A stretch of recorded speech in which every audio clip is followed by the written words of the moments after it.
banditry and cattle rustling that has wreaked havoc in various parts of the country. The government has formed the Counter-Banditry Land and Air Team. The unit is tasked with diminishing the threats occasioned by bandits, with the CEO's pledging to eradicate the menace. In the past 3 months, 60% of all livestock stolen across the 10 most affected counties have been recovered. Our security agencies are tracing the missing 40% of stolen livestock, even as we continue to monitor the meat supply chain across urban areas in the country to disrupt the existing criminal food chain. He cautioned politicians fueling banditry and cattle rustling of dire consequences.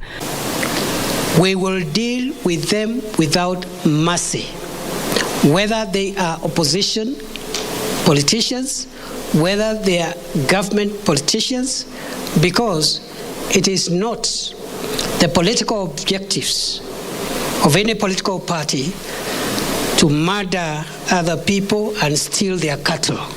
The government also hopes to introduce a unique and permanent personal identification number for newborns, which will serve as their ID, NHIF and NSSF numbers in a bid to move to a digital identification scheme. In the period between now, when we are launching the UPI, and 18 years from today, when the UPI starts becoming the ID, we have again initiated the policy framework to transit our country to a third generation smart ID, which will involve digital identity. Other achievements made during the 100 days in office include streamlining the issuance of passports, reduction of overall rate of crime in the urban areas, online registration of birth and death certificates and clearance of backlogs on applications of persons seeking permanent residency, work permits and citizenship in the country. Those engaging in political demonstration have been cautioned to maintain law and order. Isufar reporting for Prime Edition.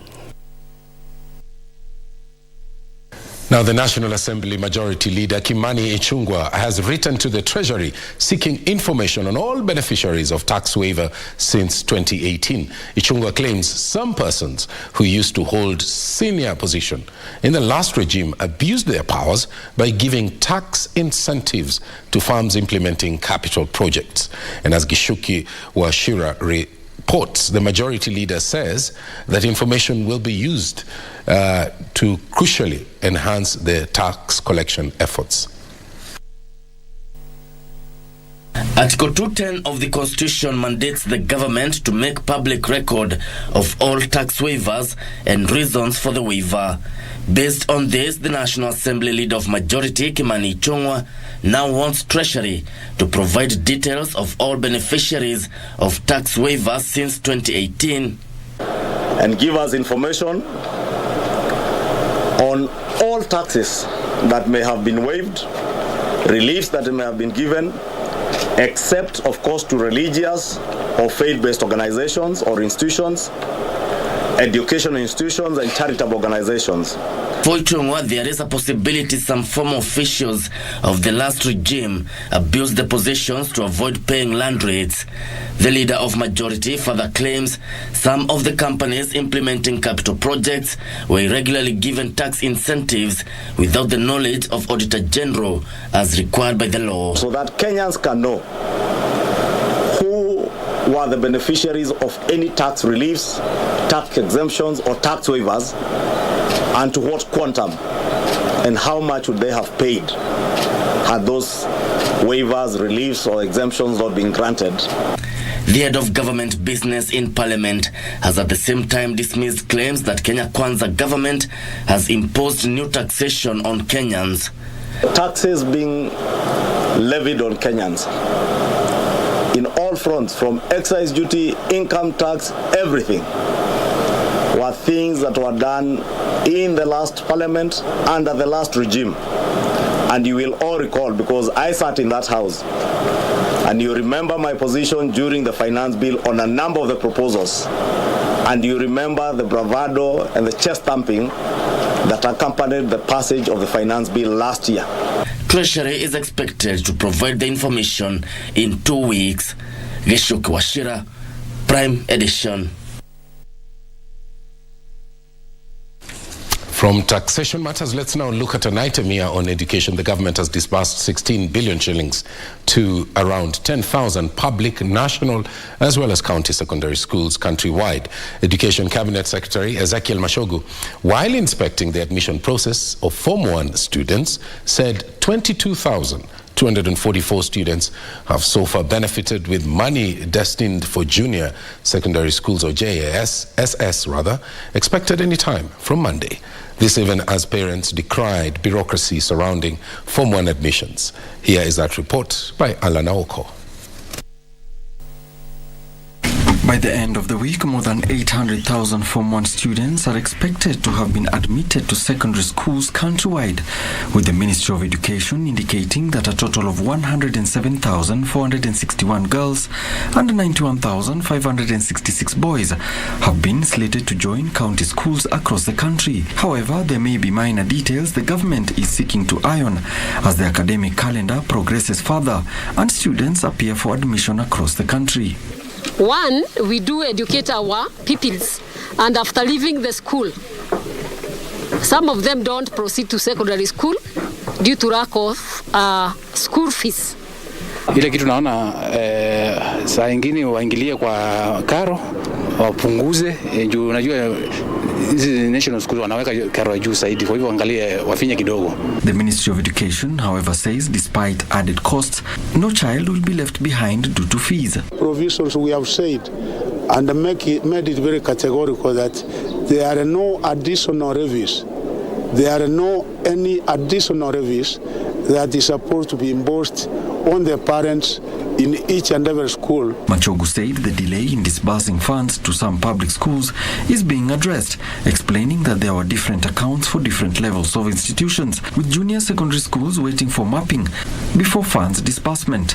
The only amount which we are to send, once we get the necessary information that we require of those that have been able to register in junior secondary school, is for junior secondary school, and the money is available from National Treasury. Some parents lauded the government's 100% transition initiative. Yeah, it could be made more efficient by not doing it on the first day. Just communicate to those people who are coming from far-flung areas to come maybe earlier. The Ministry of Education indicated that it has admitted 111,105 females and 117,055 males in extra county schools, adding that all 106 national schools got students comprising 18,794 females and 20,178 males. Alanauko, Prime Edition. Let's stay with education. At the coast, Form 1 intake in Mombasa is expected to hit 78% by Friday this week as students begin reporting to school. Addressing the media Monday, Mombasa County Director of Education Peter Magire said the process began smoothly in the county and more students are expected to be enrolled. Michael Mwandiga reports. Saum Awadh is seeing her child off to secondary school. Just like many of our fellow parents here at the Changamwe Secondary School, the journey to this point has been so demanding. Mimi ni guardian, nimeleta mwanafunzi. Lakini changamoto ni wanafunzi wengi sana wameleta school fees nusu ambao kwa na suppose lipe 7,000. Lakini nashukuru mimi niliposimamia kama mama mtaa nikamwambia sasa maisha magumu. Hawa watoto mkiwarudisha nyumbani itakuwa mbaya kwa wazazi wengine watoto wengine ni orphans. Kama sasa mimi ni guardian nasimamia tu mtu mwenye ni orphan. Sasa tuelewe, kitu tunawaomba tuelewane, walimu atuelewe na sisi wazazi tutangangana, tutahustle, watoto wasome, school fees tutalipa. But amid the struggle, the government is happy that once again the 100% transition policy is well within reach. Serikali wito wake ni lazima kila mtoto aende skuli, 100% transition. So wale watakuwa wameripoti by 13th ndio tutashikana sasa na national government ngao, starting from the assistant chief, assistant commissioners, deputy commissioners, tunaenda mop up. Tukienda tukiingia shule kama hii Ambalaki tunamuuliza watoto wale walifanya mtihani hapa na wako wapi. On Monday, some 220 students took their rightful place at the Kisumu Boys High School. The number is expected to grow in the coming days. I've reported and have been admitted to school, and the course will complete the end of the day and tomorrow morning. Of course, we take what we can accommodate. We have set classes for them and accommodation space for them. We have made arrangement for teaching, and we believe by tomorrow morning or this evening, we should embark on a learning program for the students. The dream of joining secondary school is, however, fading for some learners whose financial backgrounds are proving too feeble to help meet the government's effort halfway. Ningeomba usaidizi ili nikaweze kuendelea masomo yangu, ili niweze kutimiza ndoto yangu ya kuwa daktari wa upasuaji. Nitatia bidii ili niweze kupita mitihani yangu ya kitaifa ya KCSE na kuweza kutimiza ndoto yangu. Findi kwa juu, na hiyo ndio kilio yetu. Tungekuwa wasasi tunalia sana kwa serikali, tuangalie vile tunaweza saidiana. Those who have challenges, I am discussing with them. We are agreeing that they can pay the fees in installments, maybe 2 installments. We are also allowing them to pick some forms from bursaries so that they can go and fill them. For others who can't afford school fees, a number of organizations have moved in to bridge the gap.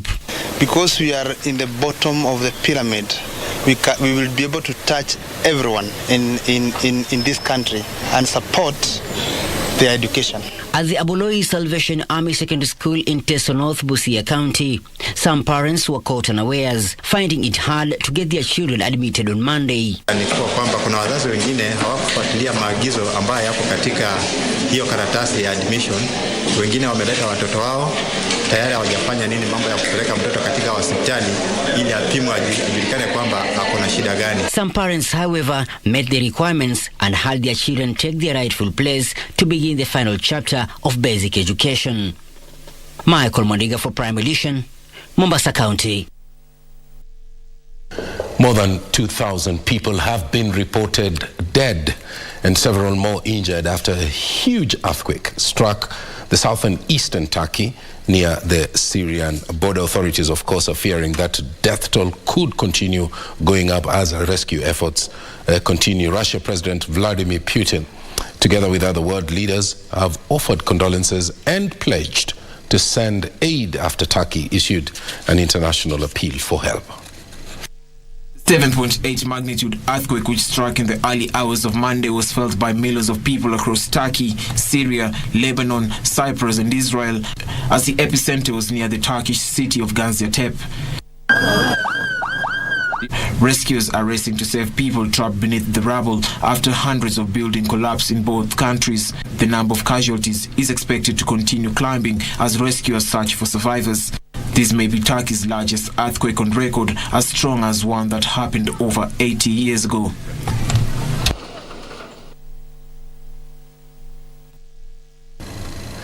There you are. We are taking our first break right here on KBC Prime Edition. Don't go away. We'll be back with more stories. Stay with us.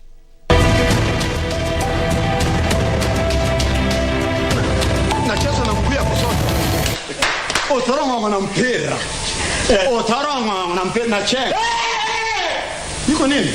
Unataka kunipika tena? Hapana, mimi naonyesha wewe vile mpira na konda. Endelea. Alafu nachenga. Unataka kunipika? Nachenga. Otango na mpira, nachenga moja. Otango na mpira. Nashika mpira napiga namna hii. Napiga namna mpira nakuja huko napiga namna narudi. Hapa, nachenga. Na mpira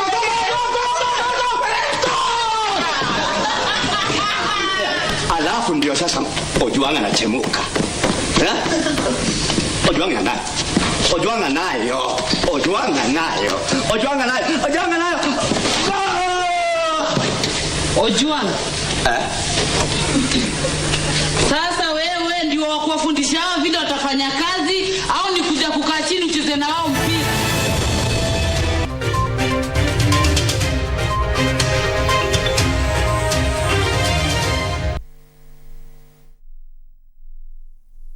Stop searching in wrong places. Billions in unclaimed cash and other assets are here for you. Unclaimed financial assets include bank accounts, insurance policies, and other financial assets belonging to people just like you. Don't let your assets remain unclaimed. Take a few minutes to check and see if you have any unclaimed financial assets. Claiming your assets is easy. Simply visit www.ufaa.go.ke,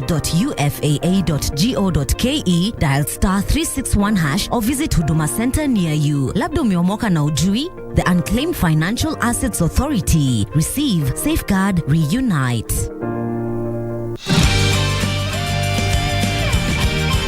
I'm back.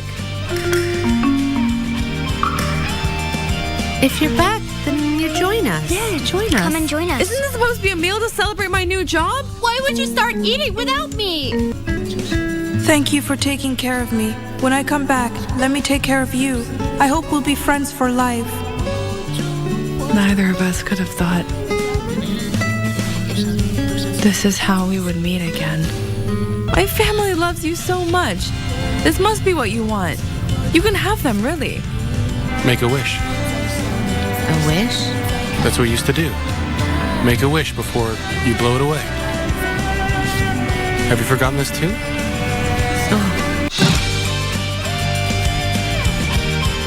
Commodities Fund is a government agency under the Ministry of Agriculture and Livestock Development mandated to provide low-cost financing to crop sector in Kenya. The fund informs clients, stakeholders, and members of the public in general that we have relocated our Nairobi offices from Railways headquarters to Utalii House 11th floor along Utalii Street off Uhuru Highway. As from 1st February 2023, our new postal address is Commodities Fund Utalii House 11th floor, Utalii Street off Uhuru Highway, PO Box 52714, code 00200 Nairobi, Kenya. For farms operations, agro-processing, value addition, working capital, access loans at an interest rate as little as 3% per annum.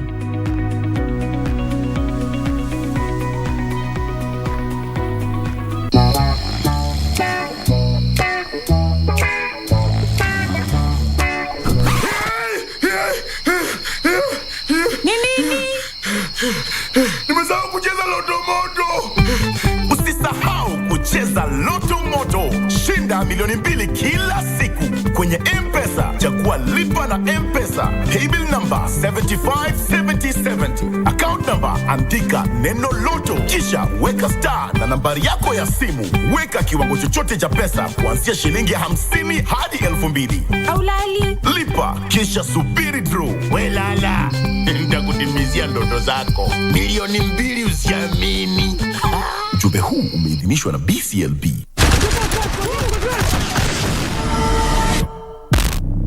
Next on Mpakani. Zari.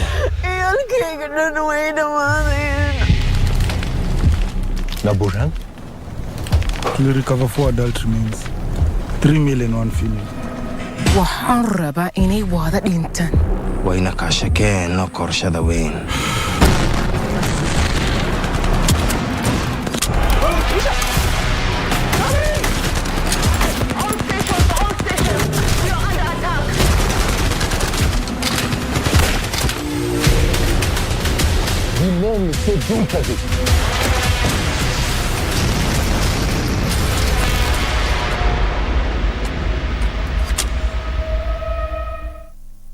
Vijana chapakazi wenye nguvu za ziada. My youth, uko na talent ya kusing, spoken word, kucompose jingles ama any other unexploited artistic talent. Gava through Ministry of Information, Communication and the Digital Economy na KBC sasa wamekama up na project ya kupromote usanii called Studio Mashinani. Hizi ni studios ziko grassroots and they are fitted with high quality state-of-the-art equipment where you can produce quality audio and video music content for free. What's more, wanaoffer mentorship na talanta yako itakuwa promoted on KBC Channel 1 TV, Y254 na radio stations za KBC. Tembelea Studio Mashinani huko Comarox, Langata, Sauti House Mombasa, Kirwara huko Gatanga, Kitui next to Manyanyoni Chiefs Camp na Kisumu City wako hapo KBC station. Usilalie talent. This is your chance to commercialize and popularize your talent through Studio Mashinani.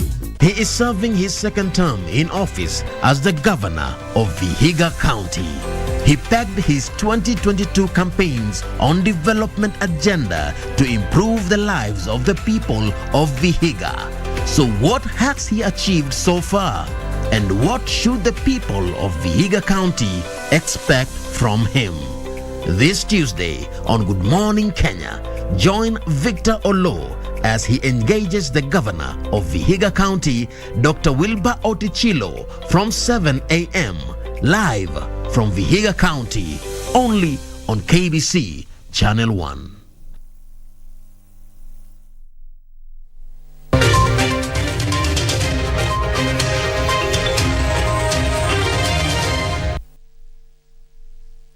Welcome back. Our socials at KBC Channel 1, my Twitter handle at Mboya.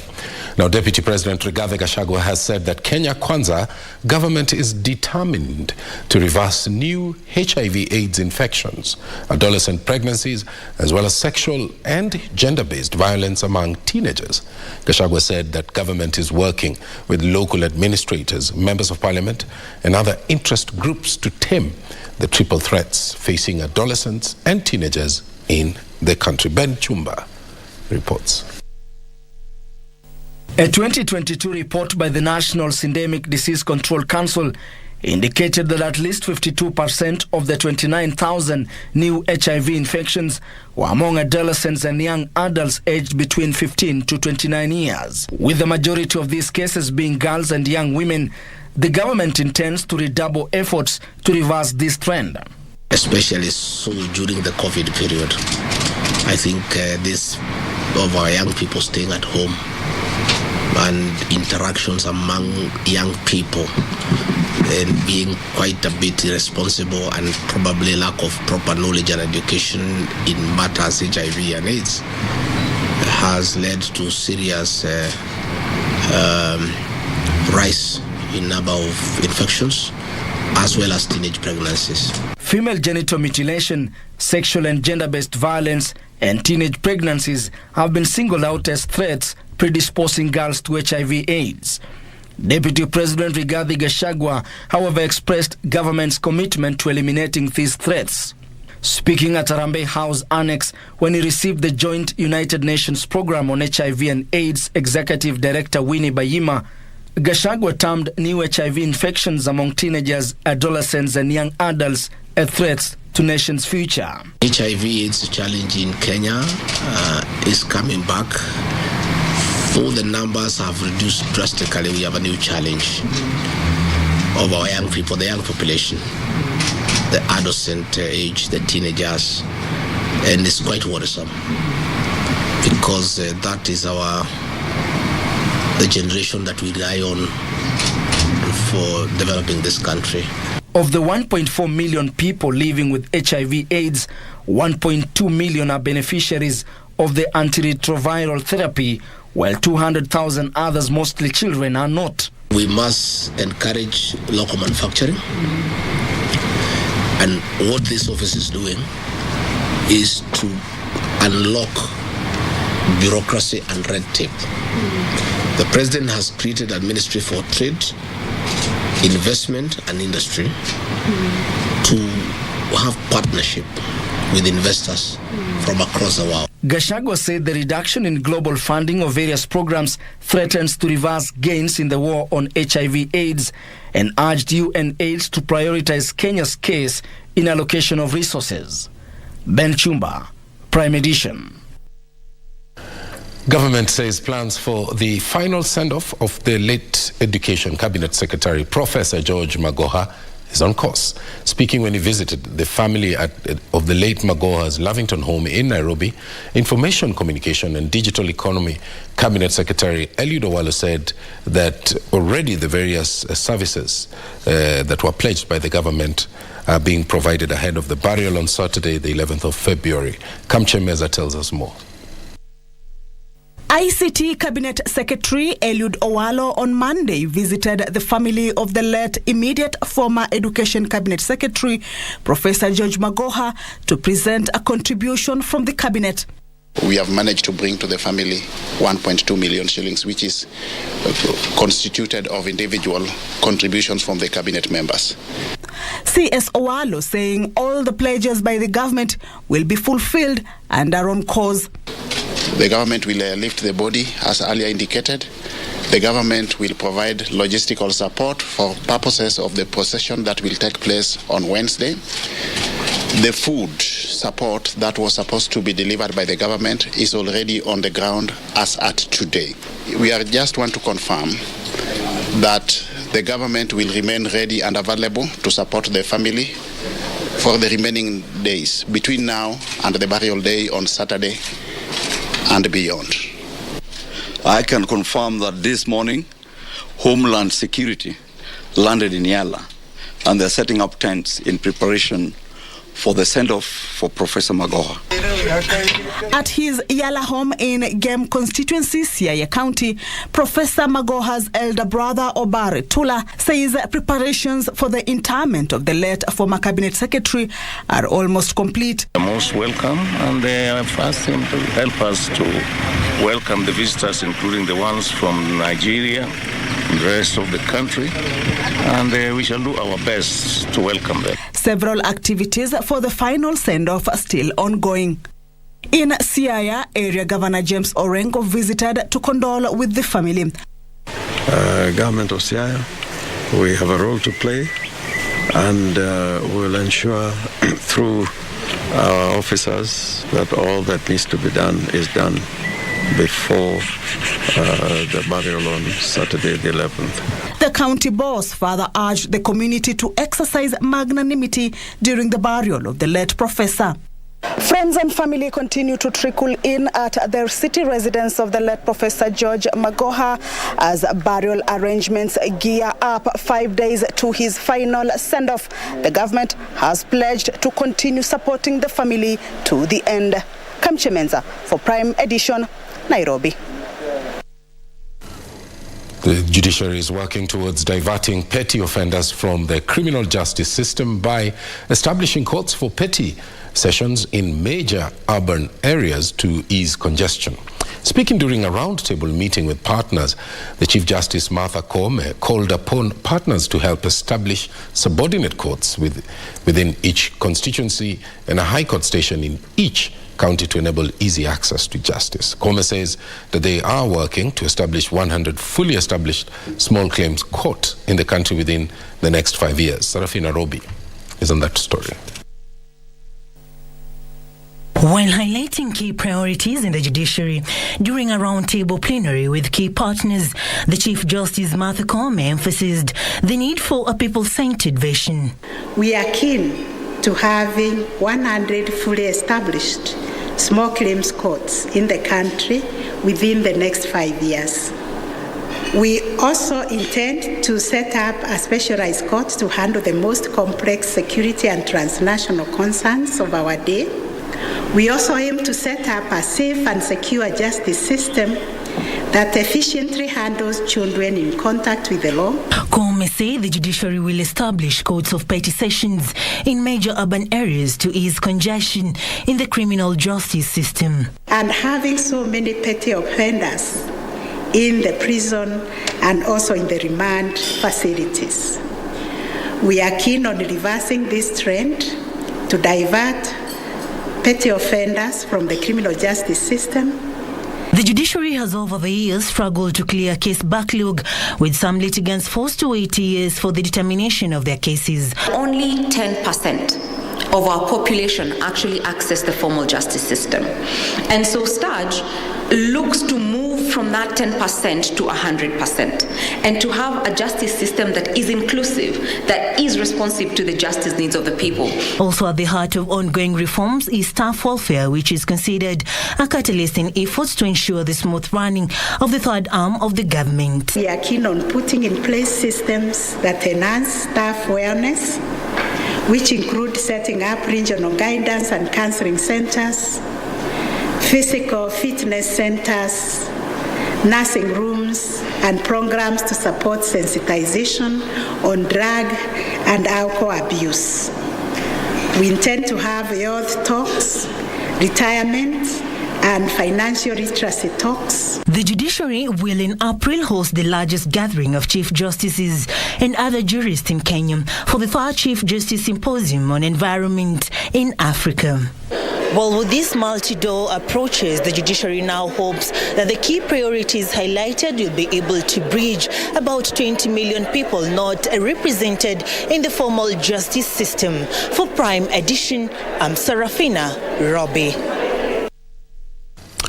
During his 2.5 years as Minister for Roads and Public Works, Andrew Chepkoyo Kiptun is credited with streamlining the roads construction sector, weeding out the rogue cowboy contractors, earning him accolades and condemnation in equal measure. We feature Andrew Kiptun on the cabinet.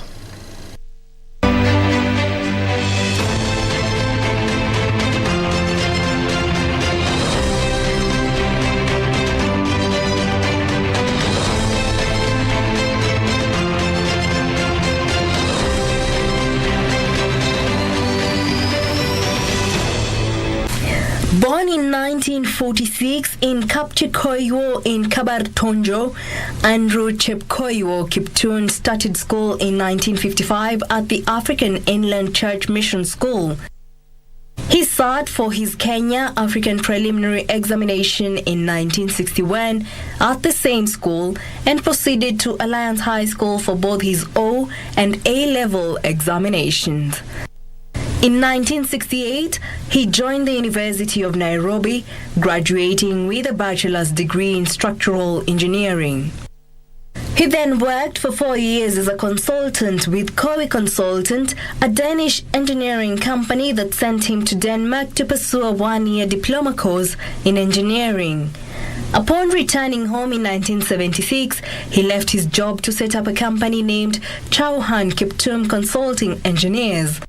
Kiptun had developed an interest in politics in early 1960s, nursing a development agenda for his people. In 1997, he contested the Baringo North parliamentary seat and ended Willie Cameron's 2-term reign. In 1998, he was appointed as Roads and Public Works Minister, where he pledged to improve the country's poor road network. He served as an MP until 2002. He allegedly differed with Mboya on several occasions for persistently demanding prudent management of Kenya's economy and independence of ministers to discharge their mandate, leading to his sacking from the cabinet. Before his sacking, Kiptun was pushing for implementation of the Roads Board Bill that sought to transfer the management of fuel levy to districts under the supervision of elected leaders. The axe fell on him after persistent lobbying and prodding by influential road contractors who were in business with powerful government officials.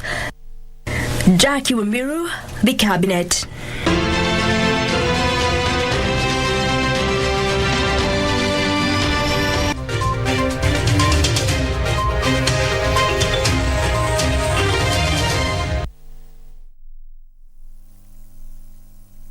Unclaimed financial assets include bank accounts, insurance policies, and other financial assets belonging to people just like you. Don't let your assets remain unclaimed. Take a few minutes to check and see if you have any unclaimed financial assets. She's giving me drama for my troubles, twice the love and devotion. You're the little good things you do, they make me no. I got you floating in the river, don't drown. You about to make my love come down. Simply visit www.ufaa.go.ke, dial *361# or visit Huduma Center near you. Labda umeomoka na ujui? The Unclaimed Financial Assets Authority. Receive, safeguard, reunite.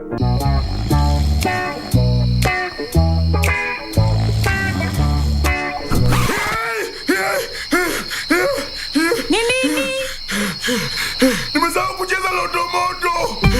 Usisahau kucheza Loto Moto. Shinda milioni 2 kila siku kwenye M-Pesa. Chagua lipa na M-Pesa. Paybill number 757070. Account number andika neno Loto, kisha weka star na nambari yako ya simu. Weka kiwango chochote cha pesa kuanzia shilingi 50 hadi 2,000. Aulali. Lipa kisha subiri draw. Welala, nitakutimizia ndoto zako. Milioni 2 usiamini.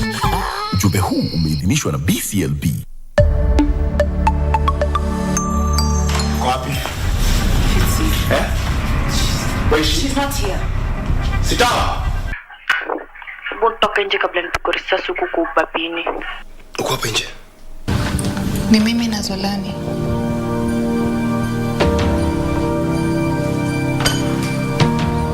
If we don't, tutakulipa double. Hello? Okay, thank you about it. Thank you. Melissa yuko capable. Ni wewe utaki kumpa chance ya kugrow. Yani, umechagua Melissa over our years together. Goodbye, Gabriel.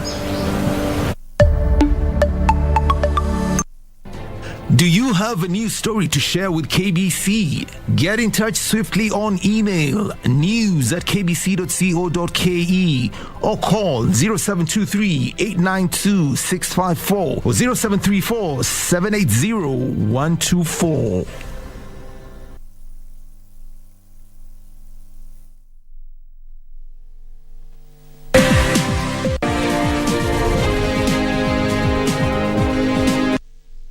I trust that you have had a wonderful Monday. We start now with today's Business Monday is where Mujenga. Now, over 2.2 million farmers in far-flung areas have not yet been captured in the National Central Farmers Database and risk missing out on essential support services that will be dispensed digitally. Now, Mithika Linturi says the government is keen on enhancing food and nutritional security, and farmers should avail themselves for better planning.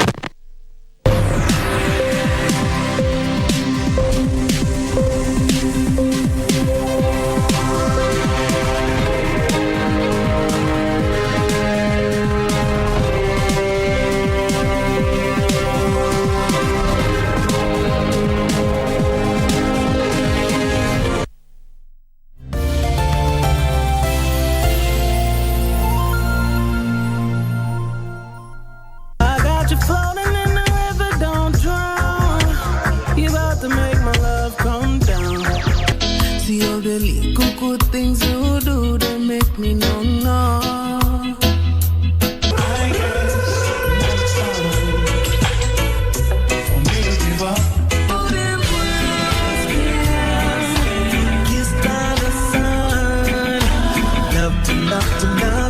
In a Rastaman party, challenge we boom, challenge we in a Rasta.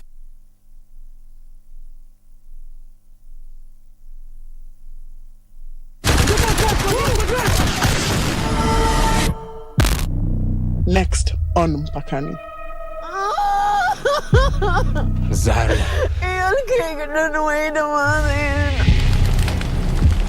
Na Burhan? We recover 4 adult remains. 3 male and 1 female. Waxaan rabaa inay wada dhintaan. Wayna ka shakeen qorshada weyn.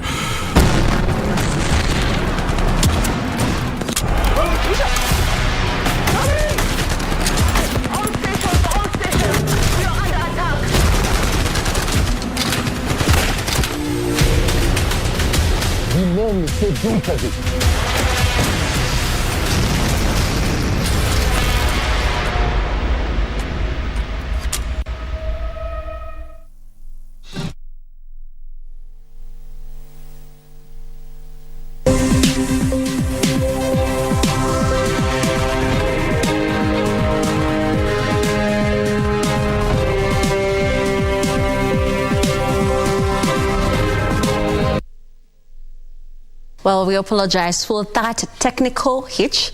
Let's now take a look at today's business, and we start off with agriculture, where over 2.2 million farmers in far-flung areas have not yet been captured in the National Central Farmers Database and risk missing out on essential support services that will be dispensed digitally.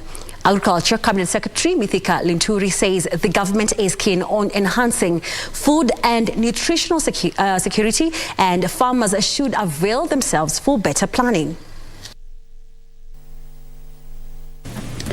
Kenya has over 6.4 million farmers. Out of this number, the government has so far registered 4.2 million farmers for disbursement of the subsidized fertilizer through an e-voucher system.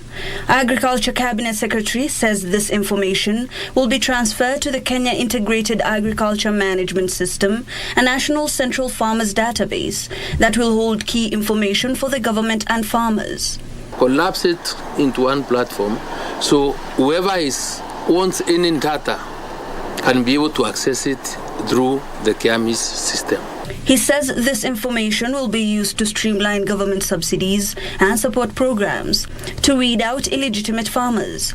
Further, he notes that farmers will access key information such as weather patterns in their area and the best crop and seed varieties suited for the forecasted weather patterns to avoid crop failure due to erratic weather. Considering that agriculture is purely and over 90% involved, we want to also say that our idea is to develop a platform that will also be shared between the ministry and the county governments because of the critical role that they play. To improve agriculture, of course, production, productivity, and also profitability, because it's so important for the farmers to really have an income that can contribute to improve their lives and their livelihoods. The system will also have a farmers' credit management scheme, food security data collection and sharing, electronic extension services, and expanded mechanization to enhance food production. Through this platform, farmers can be able to market their own products through this platform. You remember we are running an e-voucher system for subsidies. We really need to also ensure that it's also been able to capture these programs that we want to run from the same platform. Having the information at the table, knowing where to send extension officers, fertilizers, seeds, or whatever other veterinaries or whatever other help is needed to make the production more efficient. Now, a Kenyan delegation is in the U.S. to finalize negotiations on possible areas of partnership on strategic trade and investment. The talks are expected to pave way for the conclusion of the free trade agreement as part of efforts to increase foreign direct investments in Kenya from the current $500 million to $10 billion by the end of this year. Talks between Kenya and the U.S. began in July 2020.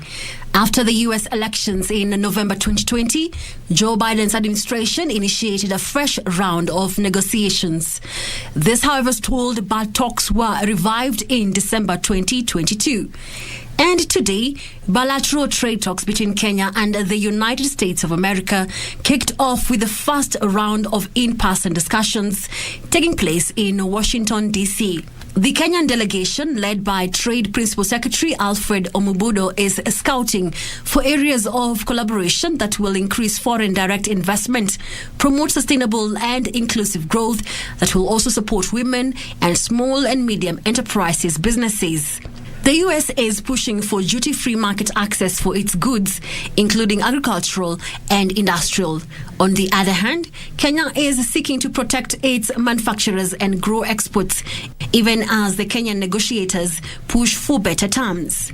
If you have got any... The Cabinet Secretary for Trade, Moses Kuria, has said his target is to grow investments in Kenya from the current $500 million annually to $10 billion end of this year and increase the value of exports from the current 10% of GDP to 30% by the year 2025.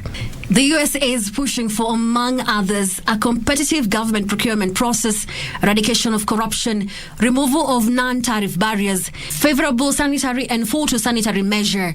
Other areas of partnership between the two nations include digital transformation, climate, energy, and agriculture. Now, a local company has set up a plant in Kakamega that produces smokeless pellets used as fuel in jikos from sugarcane bagels. Now, PowerSport Alionso, that is the Pelletizer CEO Alfonso Acabel says they are at an advanced stage of developing larger jikos which use pellets to help schools and colleges shift from the use of firewood and charcoal. The idea of producing the smokeless pellets was conceptualized in 2017, but its actualization was delayed to allow for extensive research, tests, and trials. During the research, they set up the plant to use sawdust to produce pellets, but after operating for some time, it became challenging to obtain sawdust. It was then that the team researched on alternative raw materials that can produce pellets, as already some jikos had been sold to customers. That is when they decided to utilize sugarcane buggies. He says they adjusted the machinery which initially converted sawdust to pellets to convert sugarcane buggies to pellets. Here in Western Kenya there is a lot of sugarcane factories. They have a lot of bagasse, let's say.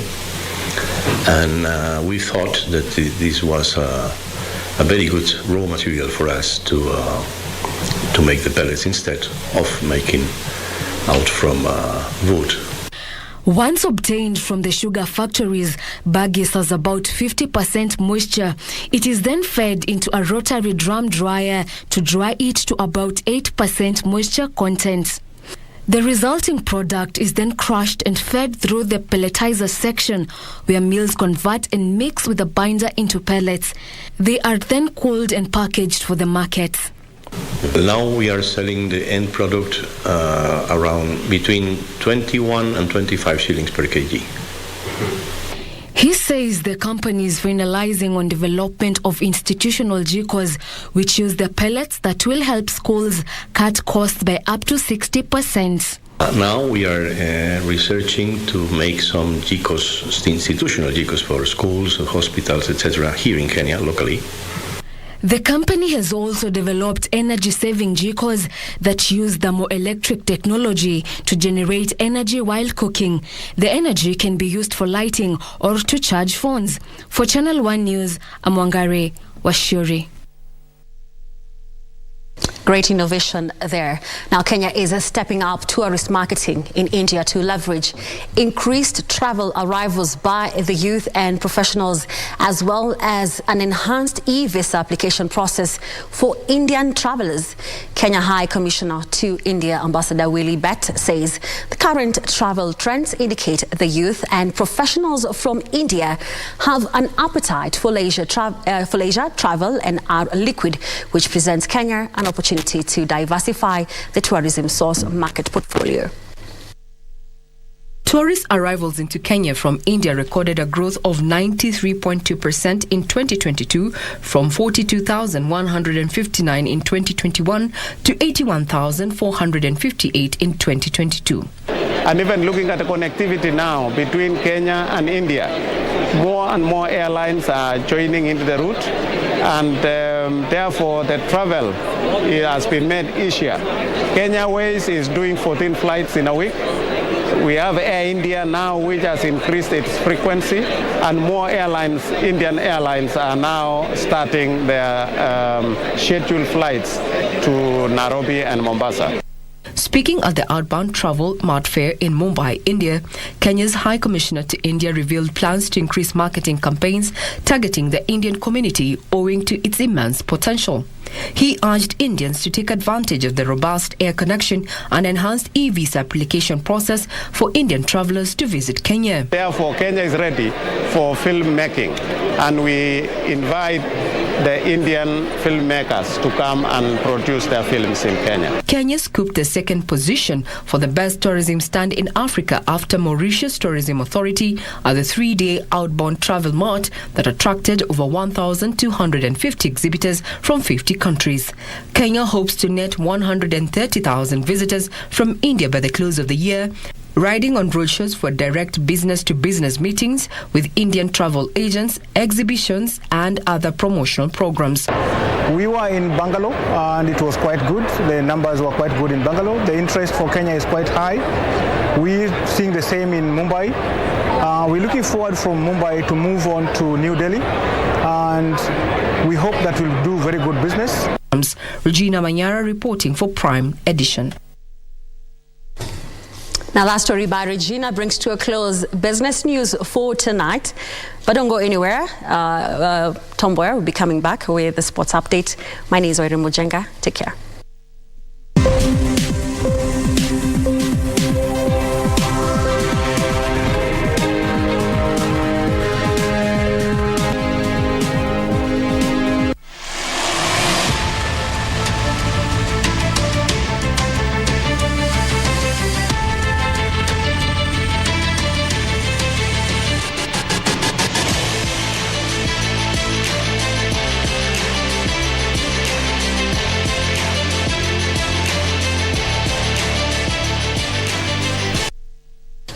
Thank you very much for that update in the day's business. Now let's get spotty. Trailblazers men's volleyball team has partnered with Mafro Sports as the team steps up training ahead of the second leg of the National League set to be played this weekend at the Nyayo National Stadium. The team Monday unveiled their new jerseys for the league this season. Here's that report.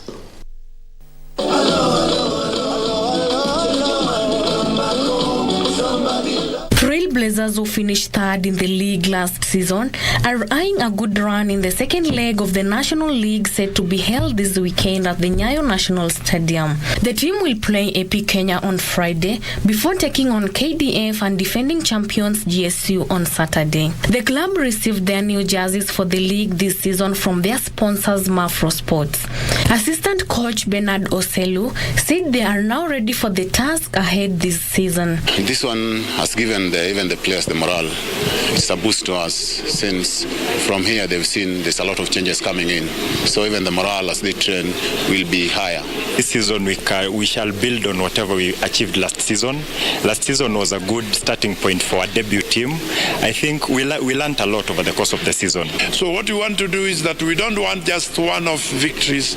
We want the men's team to rise to the occasion, and they have what it takes, taking into account the way our clubs are playing. Trailblazers were among the 4 teams that played at the national playoffs alongside former champions Prison Kenya, KDF and defending champions GSU. For Prime Edition, I'm Sela Onyango. A total of 300 players are expected to take part in E-League One Tour and Escorts competition, which will see Kenya gamers battle for the one slot to participate in the global competition scheduled for May the 13th in Paris, France. Meanwhile, Masinde Muliro University registered a 1-0 victory over Maseno University at the Kusa Western Region Games came to an end at Kibabi University grounds.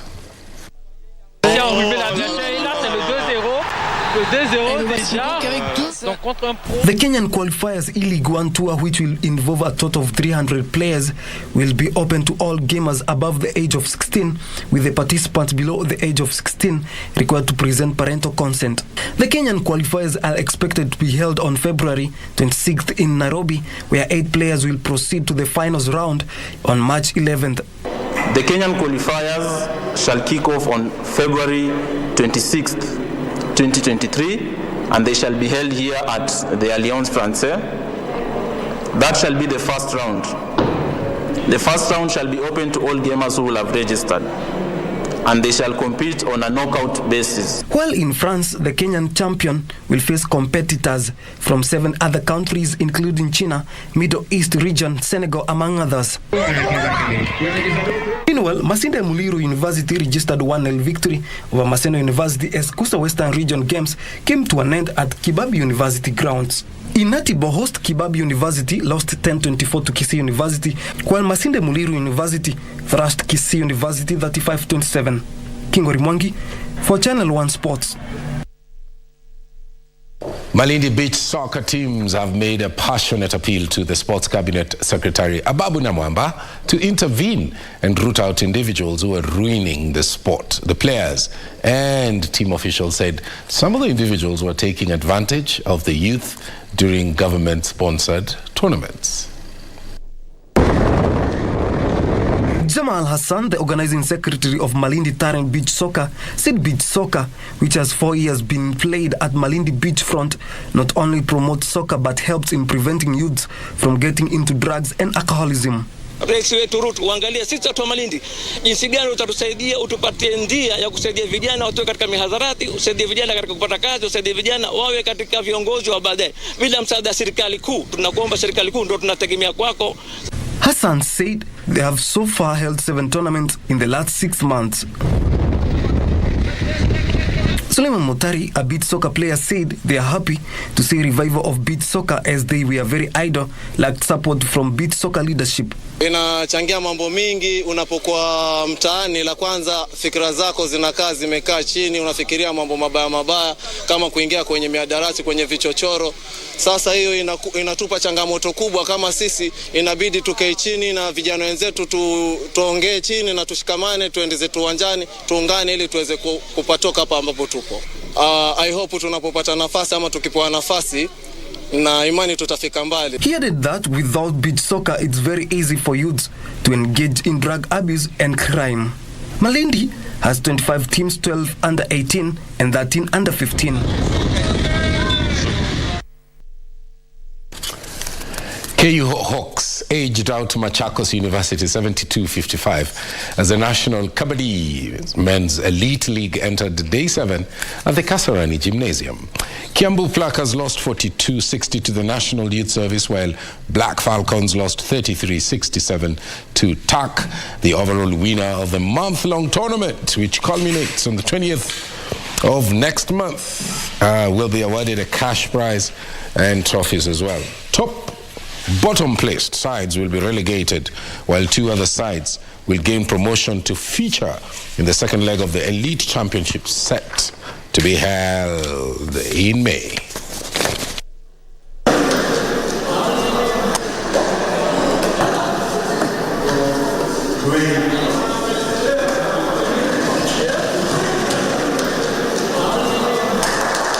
Clinical second half performance helped them to a routine 3-0 victory over Sevilla at the Camp Nou Stadium. Thank God that voice has been taken out. Meanwhile, Harry Kane became Tottenham's all-time record scorer as Spurs edged Manchester City 1-0 at the Tottenham Stadium. After an uneventful first half, the hosts took the lead through Jordi Alba's 58th minute side-footed finish. Gavi tapped home Rafinha's cross to double the lead after 71 minutes, and the Brazil winger rounded off the scoring by poking in Alba's cross. Sevilla is 16th, just 2 points clear of the relegation zone.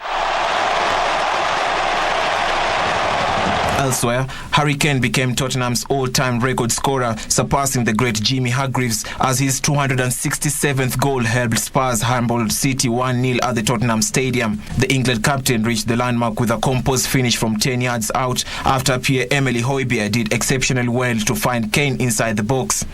Meanwhile, Lautaro Martinez scored the only goal as Inter Milan beat City rivals AC Milan at the San Siro.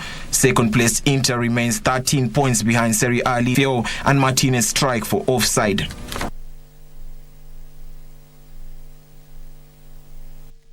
That's it for the day's sports. I want to thank you so much for watching on behalf of the entire team, including Lensa Odinga, our sign language interpreter.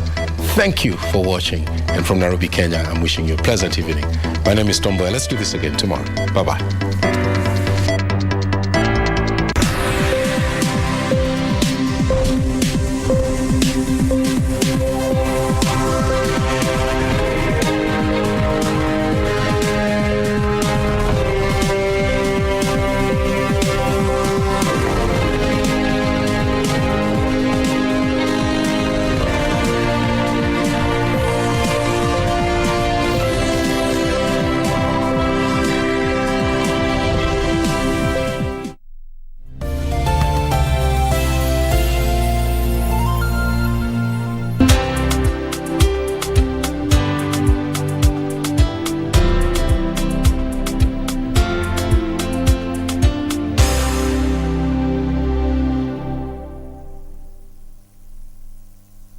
Kupata Waibrania kama sikiza tuni yako, bonyeza *811 *817 Yesu Kristo ni yule yule, jana, leo na hata milele. Wahibrania 13:8. Kupata Waibrania, bonyeza *811 *817 *811 *817 Commodities Fund is a government agency under the Ministry of Agriculture and Livestock Development mandated to provide low-cost financing to crop sector in Kenya. The fund informs clients, stakeholders and members of the public in general that we have relocated our Nairobi offices from Railways headquarters to Utalii House 11th floor along Utalii Street off Uhuru Highway. As from 1st February 2023, our new postal address is Commodities Fund Utalii House 11th floor, Utalii Street off Uhuru Highway, PO Box 52714, code 00200 Nairobi, Kenya. For farms operations, agro-processing, value addition, working capital, access loans at an interest rate as little as 3% per annum.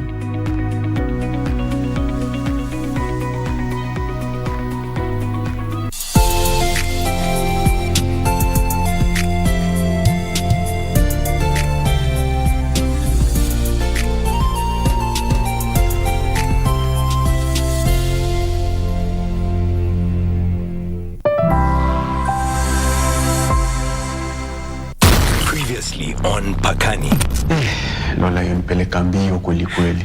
Mtaenda kamili? Next month. Kumeenda Jumeza? Hapana. Daktari amesema ni for salam. Kuna vitu vingine zaidi vile mnaweza pigania kuliko hivi. Vitu vingine gani? Kuna mengi zaidi. Viko vingi zaidi. Nifuateni. Mimi sasa nafikiria vile naweza get leave. Kongo na ratemo. Atakusort. Yes, my lord. Kuna venye come through. Tena sana. Sasa ukimuonesha Musa haya mambo unafikiri nini itafanyika? Sasa mahali huyo. Kwa kwanza unafanya kazi hatari sana. Mimi sitaki Musa aingilie haya mambo. The decision has already been made. The F5 jets will be airborne in 10 minutes. Buda, tuko na mgala wako hapa. Who the hell are you? Abdalla, tafadhali nisaidie. Maimuna. Siniumize tafadhali, mimi ni mwalimu tu.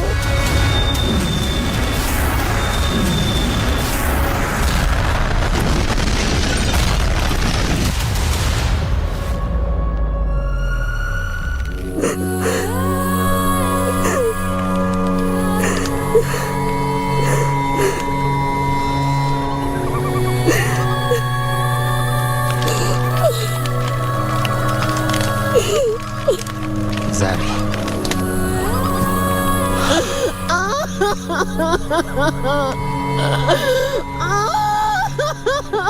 Zari.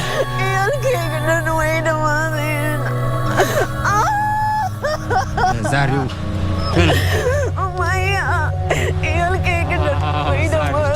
Tuwezi kama kuna hatari.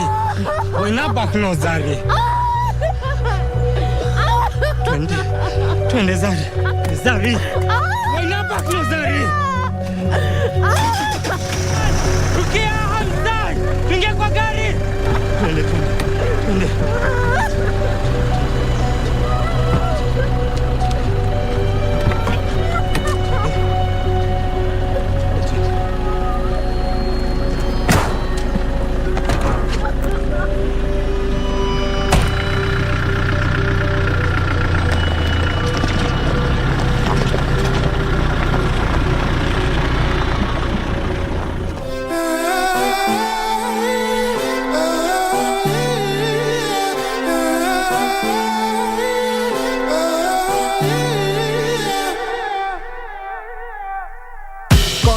Mini fighter, kani moto mini lighter. Leta ngori niko rada, leta no motani pata. Bless this my land that I vow to protect. Nipe nguvu so that I can defend. Tunajua ni dangerous, tunaomba unji pray for us. Mpakani tuko on, mpakani tumeweka.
Nimepata miss call zako. Uko sawa?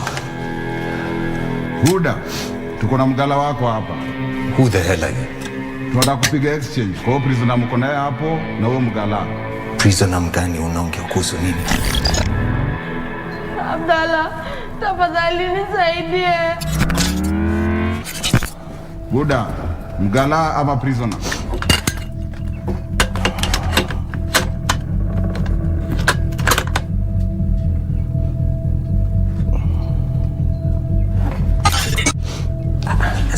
You need to tell me right now, uko wapi?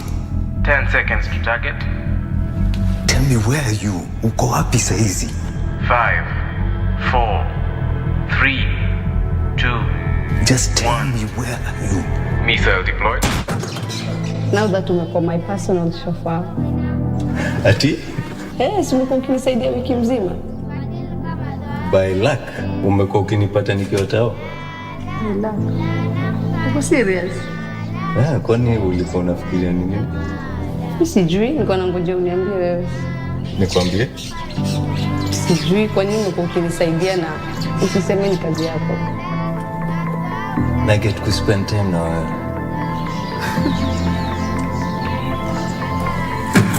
Buba, shaqada aad inta wali shaqada laga tirtiray. Ma salaama ya? Aye. Afande. Uko sawa? Atiz, niko poa. Sama.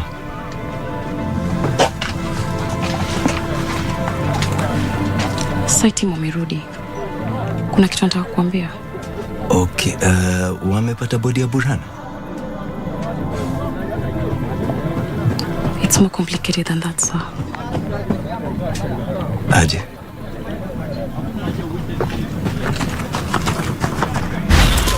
Kona mbaya baze tukufinye mbako tuambio. Usicheze na hii jeshi utakuwa mboga tukugeuze tajio. Chungana na setu kibonda hatu smile kama Lilian Muli. Kiburi uko nayo kashebesh kula bare uone muli.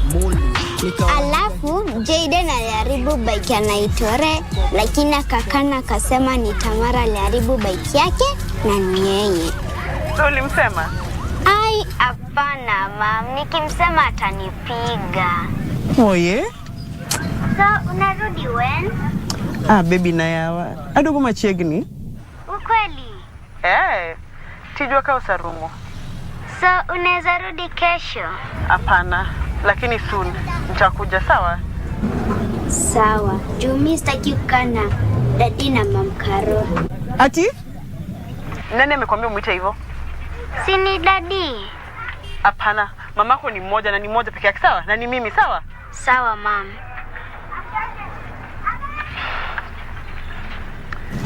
Pole sana mama. Shule iko aje?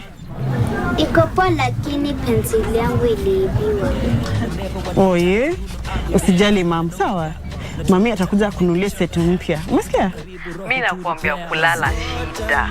Mwanako yeye anipiga mateke. Lakini hiyo si tabia tu kwenyu. Ati nini? Sio ndo niliambia babako alikuwa anachezea Bamburi FC. Unaotani wewe? Lakini ni ukweli. Hiyo ni tabia ya watu wa kwenyu. Hii ndo Lola, uko sawa? Niko sawa. Ni uchungu sijui umetoka wapi. Lola. Uko sawa je, unapiga nduru? Nini mbaya? Ni chungu tu ya kawaida. Nitameza dawa kisha nitakupigia simu. Sawa, usisahau. Utasahau. Lola.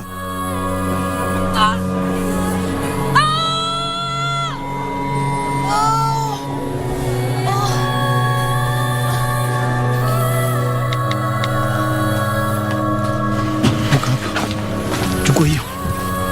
Chukua hiyo. Hii. Chukua hiyo kia hapa. Kuisha hapo sawa.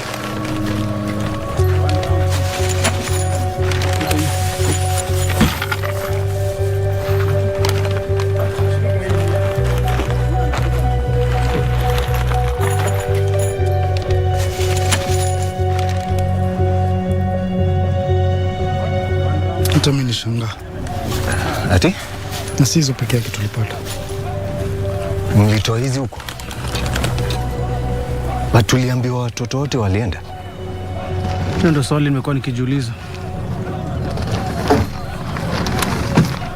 Na Burhan? Tulirecover 4 adult remains. 3 male and 1 female. Lakini ziko too badly burnt. Itabidi tuzifikishe Nairobi for DNA identification. Okay, azini hii story ya watoto tunalenga tu hivyo. Hapana, hatuwezi. Hatuwezi. Okay, chini. Kasiva, get HQ on comms. To process hizi vitu alafu Ratemo, tutaingia for debrief.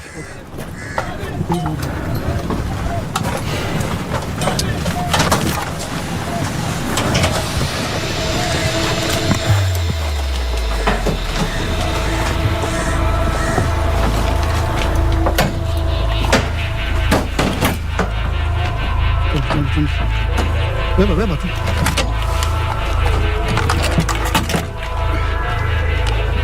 Waka hizo bunduki hapo chini.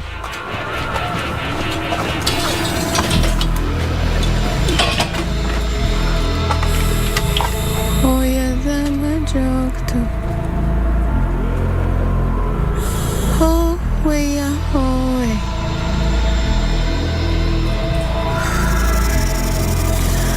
Ho we ya ho we.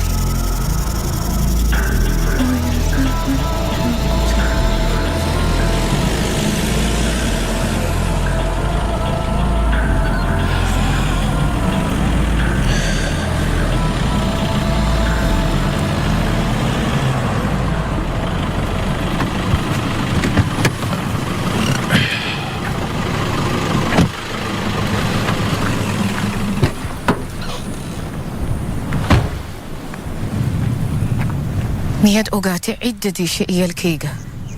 Naam. Waxaan rabaa inay gudaan. Zari. Waxaan rabaa inay wada dhintaan. Waina kashakeno korshada weyn. Tumepata pigo kubwa katika mipango yetu. Tumempoteza Imran, iyo Kalabka, la... Waxaan rabaa inay wada dhintaan. Intaan qoraxdu soo bixin. Haddii aadan samayn doonin aniga aaya. sa main donor.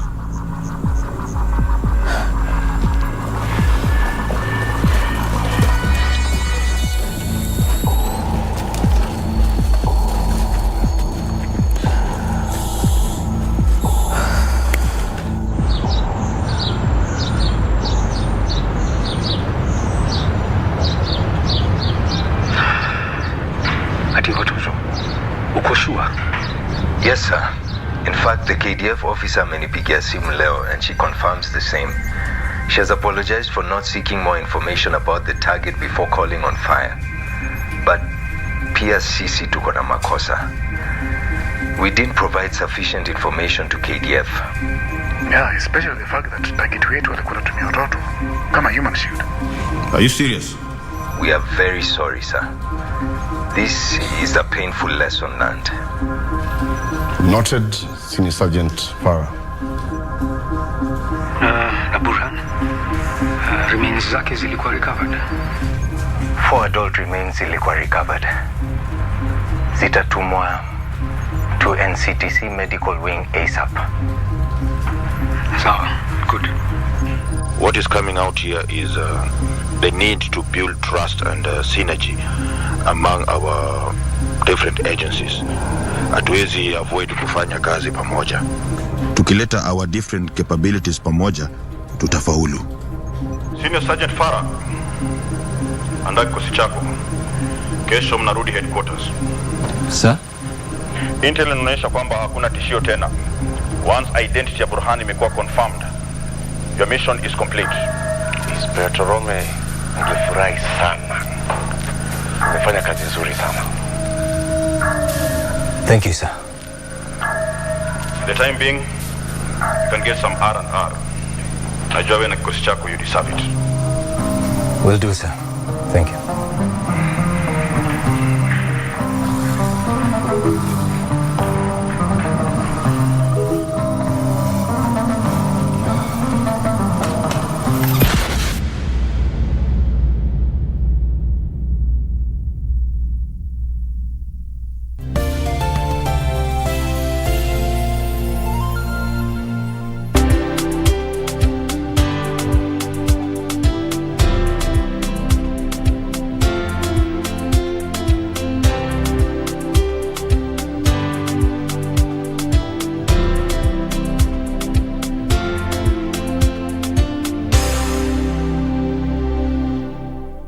Vijana chapakazi wenye nguvu za ziada. My youth, uko na talent ya kusing, spoken word, kucompose jingles ama any other unexploited artistic talent.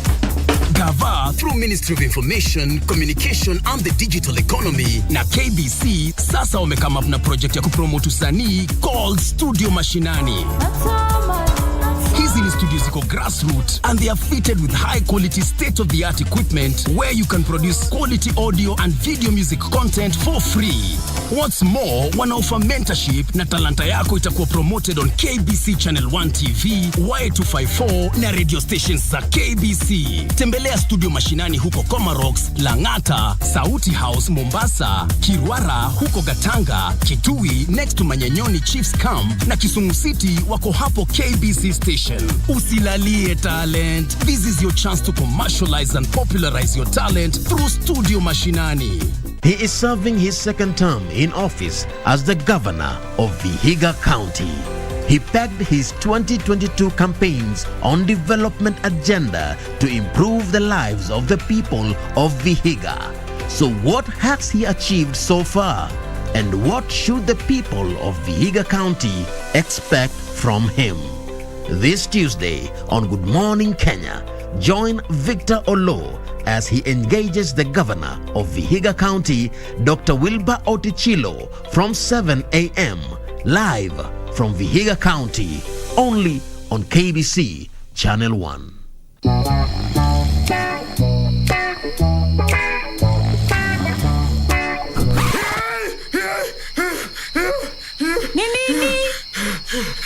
Nimesahau kucheza Loto Moto. Usisahau kucheza Loto Moto. Shinda milioni 2 kila siku kwenye M-Pesa. chagua lipa na M-Pesa. Paybill number 757070. Account number andika neno Loto kisha weka star na nambari yako ya simu. Weka kiwango chochote cha pesa kuanzia shilingi 50 hadi 2,000. Aulali. Lipa kisha subiri draw. Welala. Nitakutimizia ndoto zako. Milioni 2 usiamini.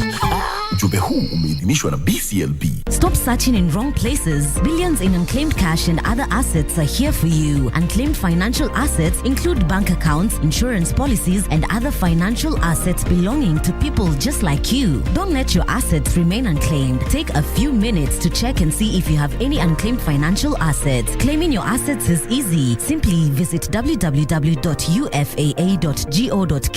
dial *361# or visit Huduma Center near you. Labda umeomoka na ujui? The Unclaimed Financial Assets Authority. Receive, safeguard, reunite.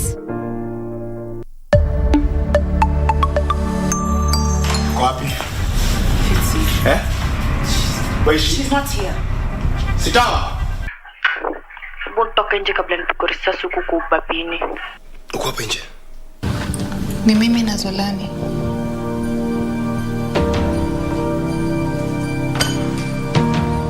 If we don't, tutakulipa double. Hello? Okay, thank you, I got it. Thank you. Melissa yuko capable. Ni wewe utaki kumpa chance ya kugrow. Yani, umechagua Melissa over our years together. Goodbye, Gabriel.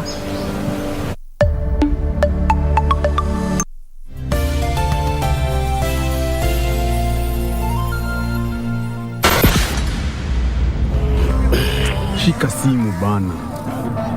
Nini mbaya? Lola shiki simu. Pengine ako busy. Nikimpigia alikuwa anaumwa. Akaniambia anaenda kumeza dawa. Alafu anipigie mpaka saa hii bado hajanipigia. Hiza mzee. Atiza. Wamesemaje? Hawakujua. Serious? That's the official story. Sasa tufanyaje afande? Pack your bags. Tunarudi home kesho morning. For real? Yeah. Mission yetu hapa imeisha. Nothing more for us to do here.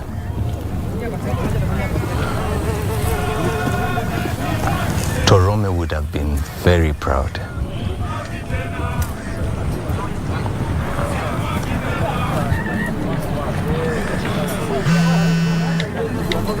Hello? Mbona ushiki simu? Panta. Pole, nilikuwa naongea na daktari. Nini inaendelea? Wamesema mtoto amekaa vibaya kwa tumbo. Ati? Itabidi wamemgeuza ama wani-induce. Leo? Sawa, nakuja home kesho. Kesho? Uko serious? Yeah, tumetoka kuambia hivyo tu saa hii. Sawa, mimi na baby tunakungoja. Sawa, msiningoje sana. Tukiamua kutoka, wacha atoke. Aya, sawa. Nasa amefika, nitakupigia simu. Sawa, nakupenda sana. Sawa, nakupenda pia.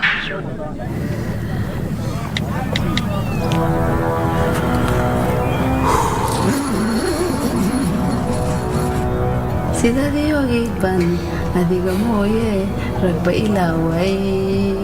Sidadii ogeyd baan adiga mooye ragba ilaaway. Sidadii ogeyd baan adiga mooye ku amaana. Miyad ogeyd miyad ilaawday inaad jacay.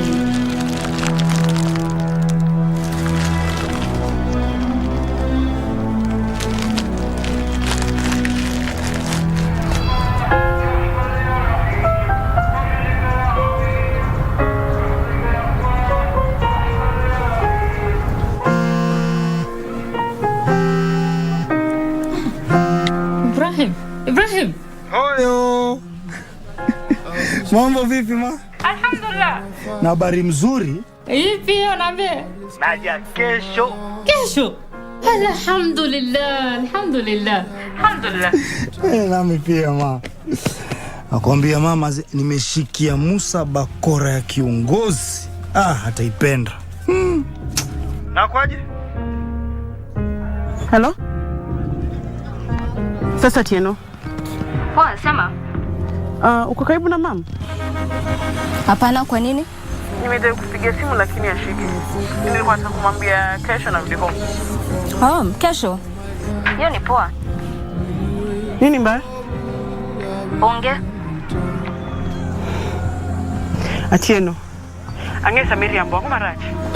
Sinakwambia hakuna.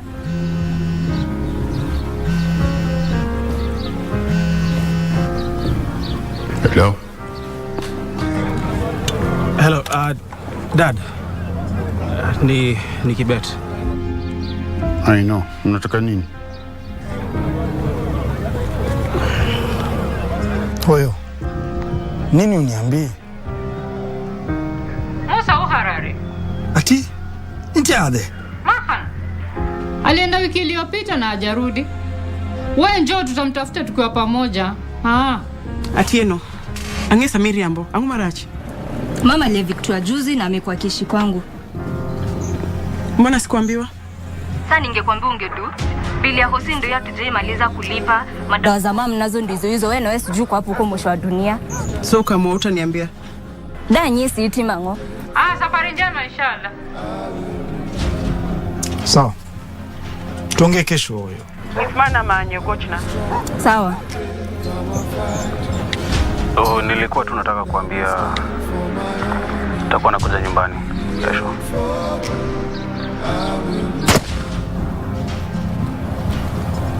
Hello.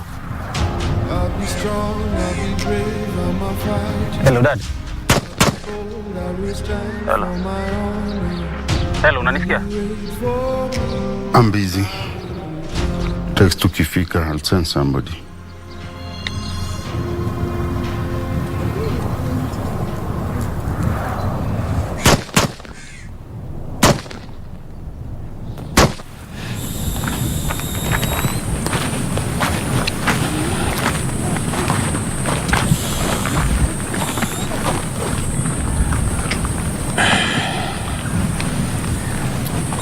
Madirte ni manka. Zari, Madirte ni manka. Madiri karno. Madiri karno mise madiri isid. Wa ina sifi an ugafir sana. Sifi an ugafir sade. Wahai an subininin. Wahalu bahan yahe. Qof subinin karo. Ayan hela.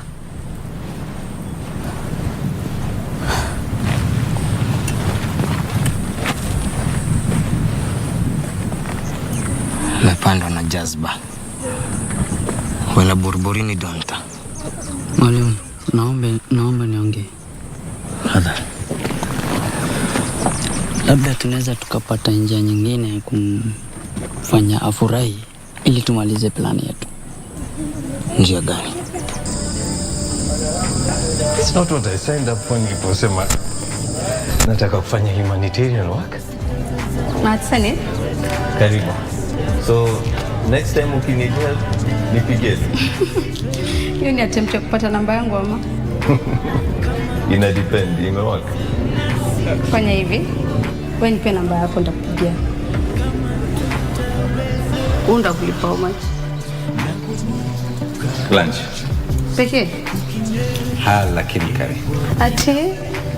Those are my terms. Kabisa. Hata ile tukipika basi tutaikulia wapi? Sijui, as long as upike.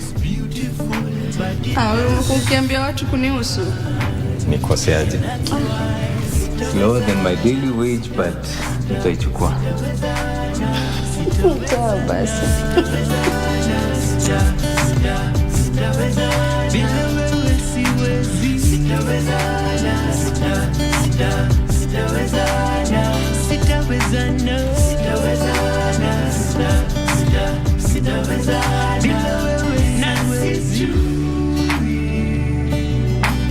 Kama tutaweza na sijui. Kama tutaweza.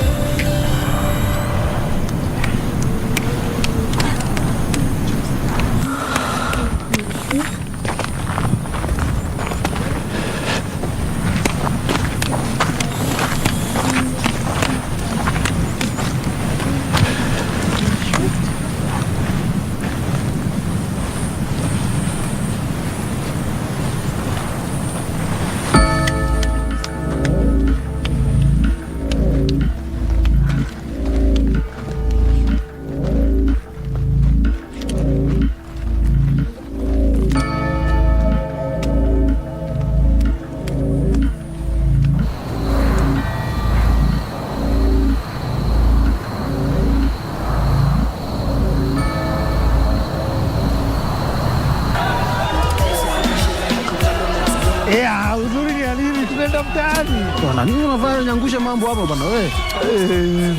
Hadi ulipuke hapa. Si nini manze? Bro, kwani shida iko wapi?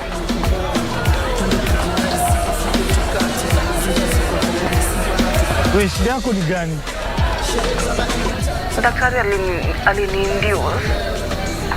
Nimefunguka 4 centimeters. Yeye inamaanisha? Mtoto anakuja leo. Uko serious? Kabisa. Uko na nani hapo sasa? Maria kwa hapa, niko sawa, kila kitu iko sawa. Daktari, nasa ameshafika, nitakupigia simu mtoto akikuja.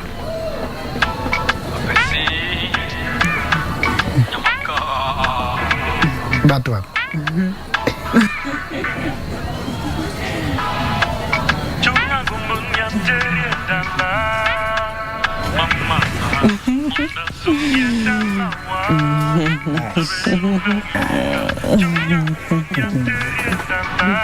Nini inaendelea hapa?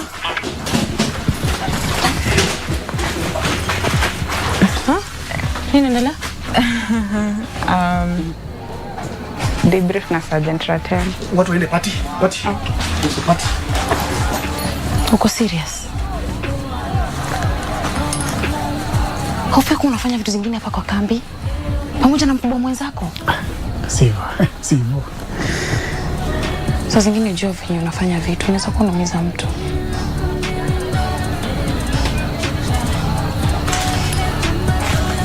Cheki mzee. Najua tujai get along hivyo. Tujai unaitwa sana. Lakini nataka ujue that mimi niko hapa. In case unaitaka kuongea ama unahitaji usaidizi wote. Mimi niko hapa. Sikae sawa. Sina kitu kimoja.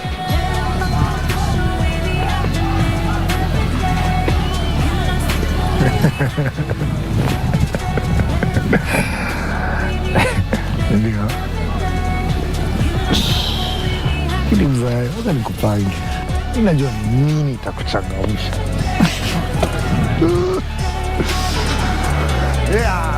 Uko vipi?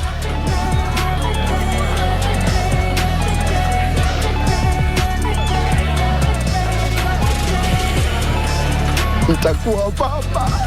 Kasifa anaweza explain. Naweza explain. Nitakuwa baba.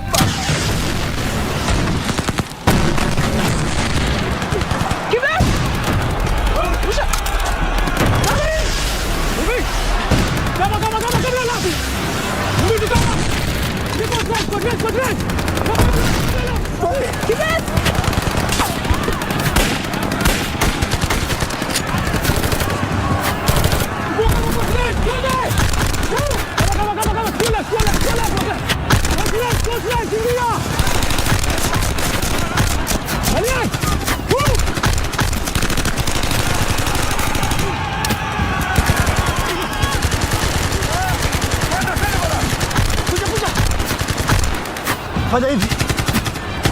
Enda kwa hiyo. Call for help. Call for help.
stations, this is Wajir camp. We are under attack. Anybody who can hear us, tusaidie. All stations, hii ni Wajir camp. Anybody who can hear us, tusaidie.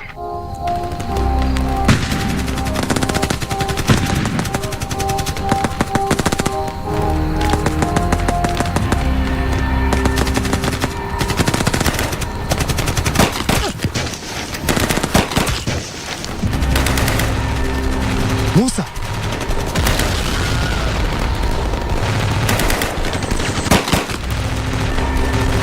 Musa! Musa!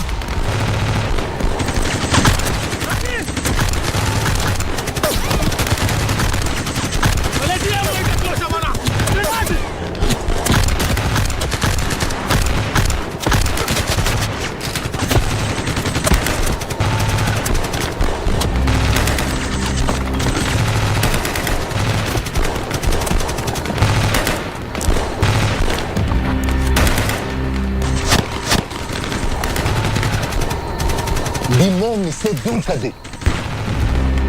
Ali. Ni wewe?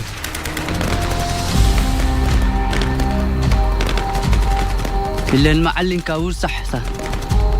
يا جسن باتاي. Namus. Piga magoti.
Musa, simama!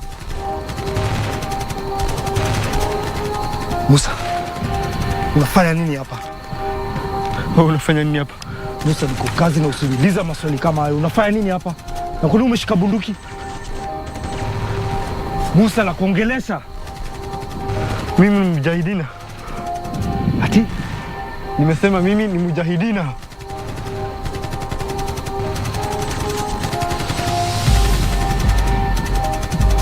Kwa nini? Napigania haki. Haki gani, Musa? Nimechoka kudhulumiwa. Mimi sio mtoto. Mimi sio mtoto mdogo. Wewe sio mtoto. Haya.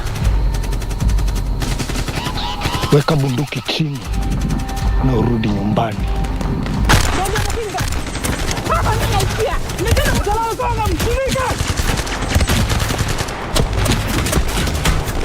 Wataka marafiki zako wote wajue kuwa umeoa wenzako?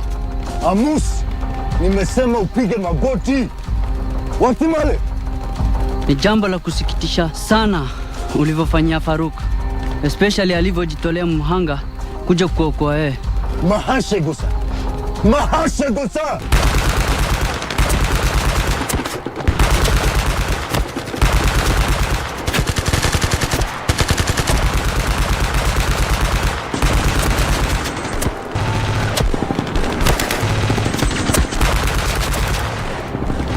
Kuonya kwa mara ya mwisho. Weka bunduki chini na urudi nyumbani.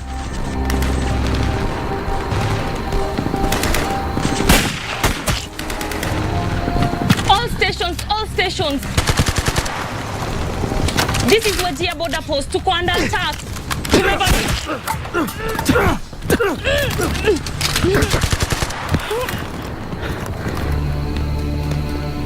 Area clear!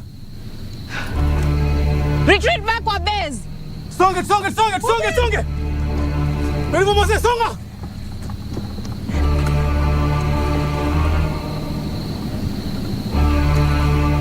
Hukujua, Faruk, alijipeana ili wewe uweze kuhepa, lakini tulimkamata.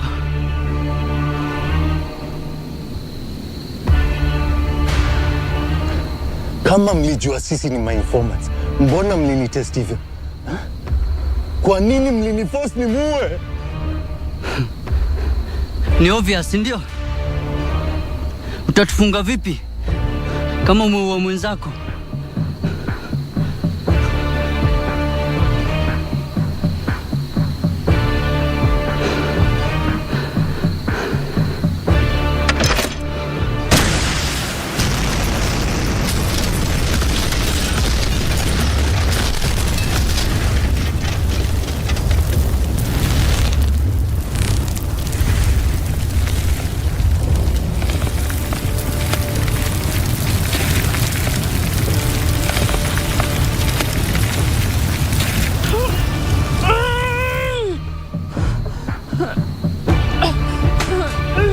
Kasiva, uko sawa? Tunafaa toke hapa Kasiva. Kasiva.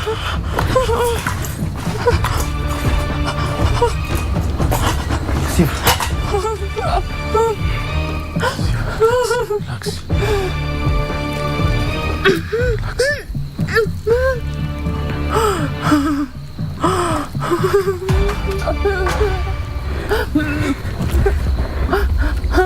Kasiva.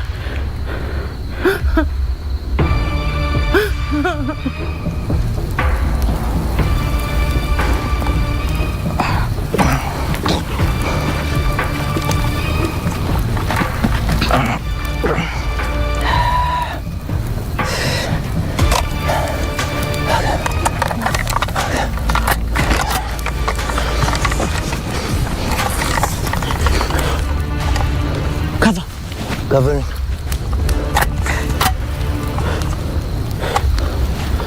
Move. Move it. Governor.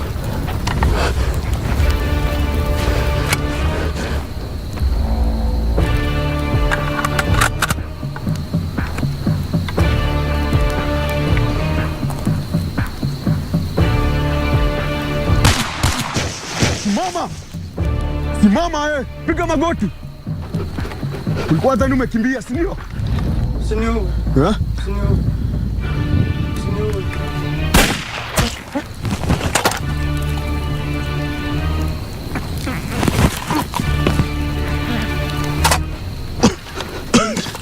Chukua.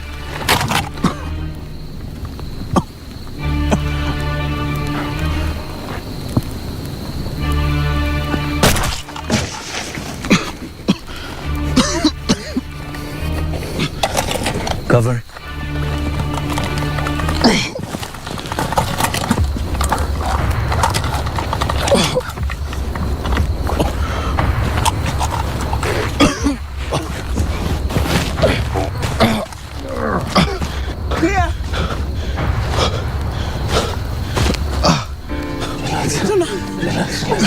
Relax.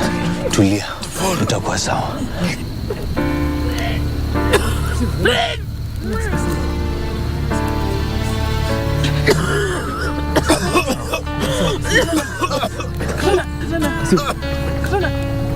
Kasiva. Kasiva. Kasiva. Kasiva. Kasiva. Kasiva. Kasiva.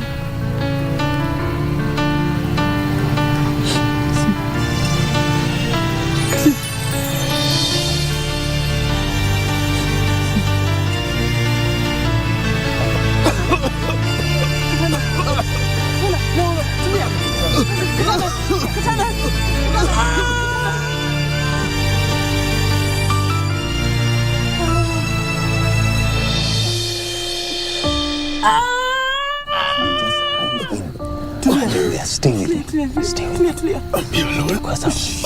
Conserve energy. Conserve energy.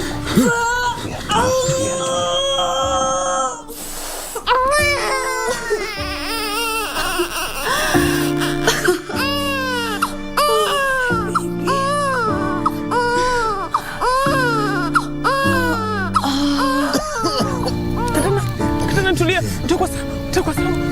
Katana, utakuwa sawa. Yeah. Katana, no, Katana.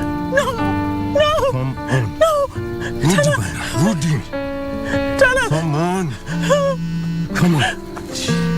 Come on. Come on. Katana. Mtoto ni kijana. Katana. Katana. Aya, wacha basi niwaimbie. Malaika, nakupenda malaika. Malaika, nakupenda malaika. Nami nifanyeje kijana mwenzio, nashindwa na mali sina we, ningekuoa malaika. Malaika, nakupenda malaika. Malaika, nakupenda malaika. Nami nifanyeje kijana mwenzio, nashindwa na mali sina we, ningekuoa malaika.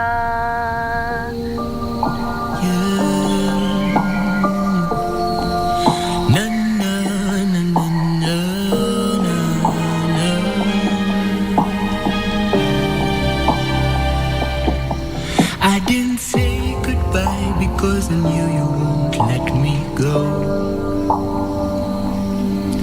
I know you tried to call me, but no one picked the phone. I see you looking at pictures of me and wondering why. All these questions you know, questions you wanna ask. The truth will be where you find peace. The truth will be where you find peace. Kwaheri, I will see you again. Kwaheri, I am sorry for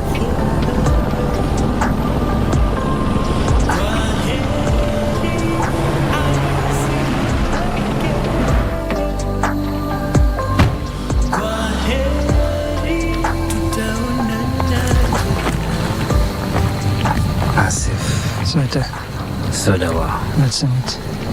Nafurahi ya kwamba umefika kwetu ukiwa hai na salama. Ingekuwa bora zaidi kama ndugu yako angekuwa hapa kukupokea.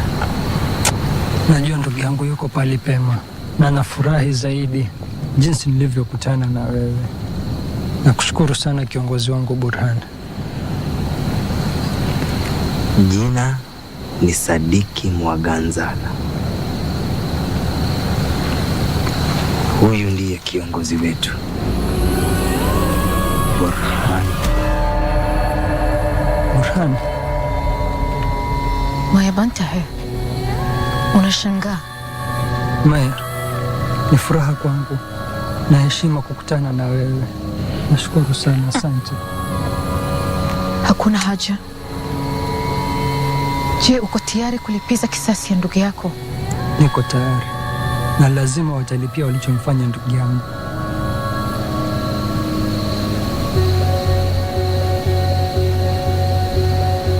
Si fiican. Guriga soo dhawo. Mahadsanid.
say that at least in appearance, Olegario Montoya is the legal owner of Las Bandidas Ranch. And if I'm interested in a man, I'll go straight to him and that's it. What you should be interested in is your husband. Take care of your marriage. That is my advice to you. Because it would be very unpleasant if your husband found out the things his wife does. What? Are you going to tell him? Olegario would never believe someone like you. I hope that I would never have to do that. Oh, I also had to buy lipstick because I used the one I just bought last week, and guess what? It's all gone. I had no choice but to use my lipstick to write down my shopping list because I didn't have a pencil at hand. Alonso? What is this all about? Thank you, my love. Emma.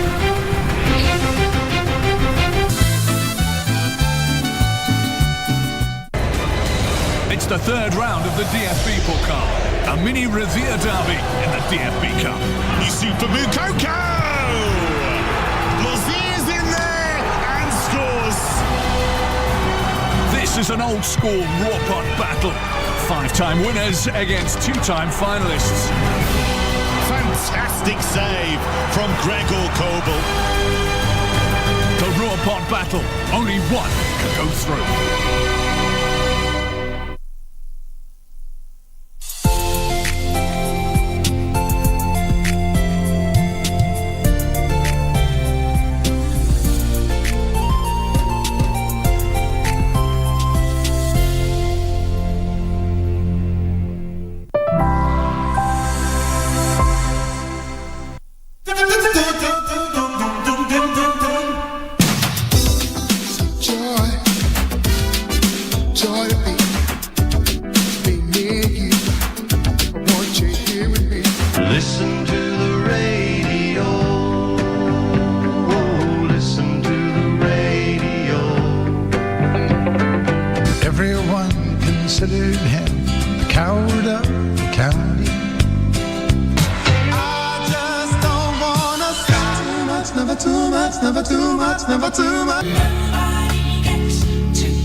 Been saying to me, "Hey Pops, what you mean, what a wonderful world?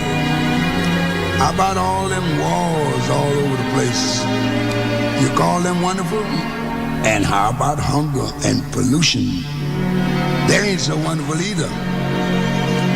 But how about listening to old Pops for a minute? Seems to me it ain't the world that's so bad, but what we are doing to it.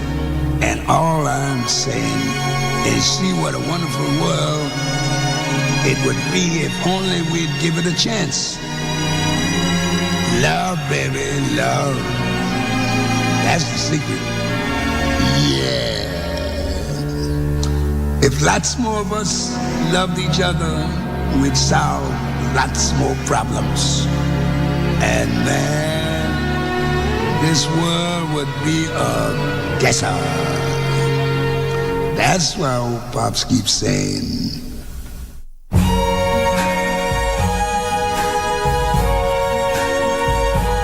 I see trees of green, red roses too. I see them bloom for me and you. And I think to myself, what a wonderful world.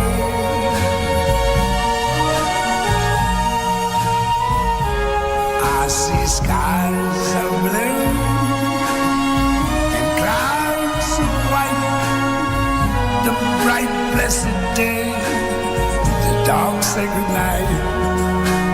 And I think to myself, what a wonderful world.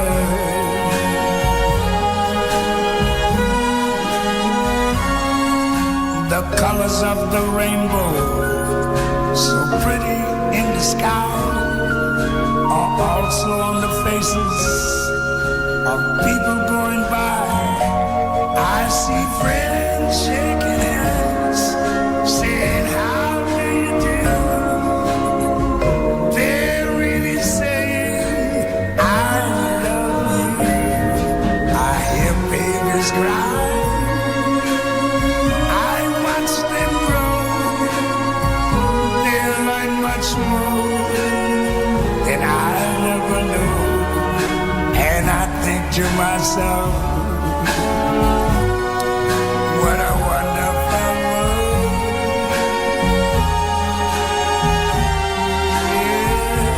Yes, I think to myself,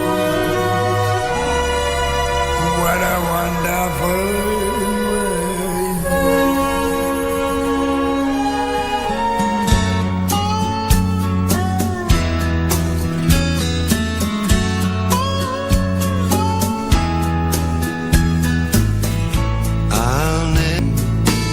I've got my pride and I know how to hide all my sorrow and pain. I'll do my crying in the rain of these skies. You won't know the rain from the tears in my eyes. The heartaches remain. I'll do my crying in the rain. But since we're not together, I look for stormy weather to hide these tears I hope you'll never see. Someday when my crying's done, I'm gonna wear a smile and walk in the sun. I may be a fool, but till then, darling, you'll never see me complain. I'll do my crying in the rain. Someday when my crying's done, I'm gonna wear a smile and walk in the sun. I may be a fool, but till then, darling, you'll never see me come the rain. I'll do my crying in the rain. I'll do my crying in the rain.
explains.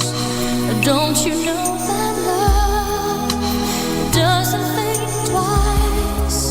It can come all at once, a whisper from a distance. Don't ask me if this feeling's right or wrong. It doesn't have to make much sense. It just has to be this strong. 'Cause when you're in my arms, I understand. We don't have a voice when our hearts make the choices. There's no plan. It's not in our hands. Love doesn't ask why. Speaks from the heart and never explains. Don't you know that love doesn't think twice? It can come all at once, a whisper from a distance. Now I can feel what you're afraid to say. If you give your soul to me, will you give too much away? But we can let this moment pass us by. Can't question this chance or expect any answers. We can try. Maybe we can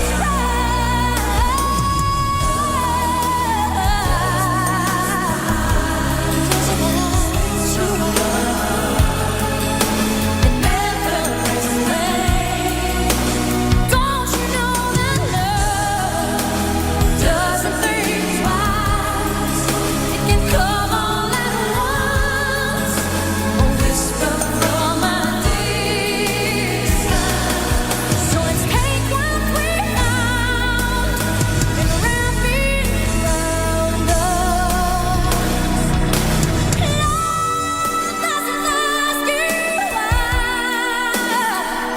It speaks from the heart. Don't you know that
Well, it's not far down to paradise.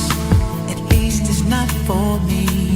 And when the wind is right, you can sail away, find tranquility.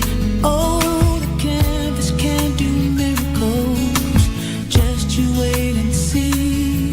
Believe in me. It's not far to Never Never Land.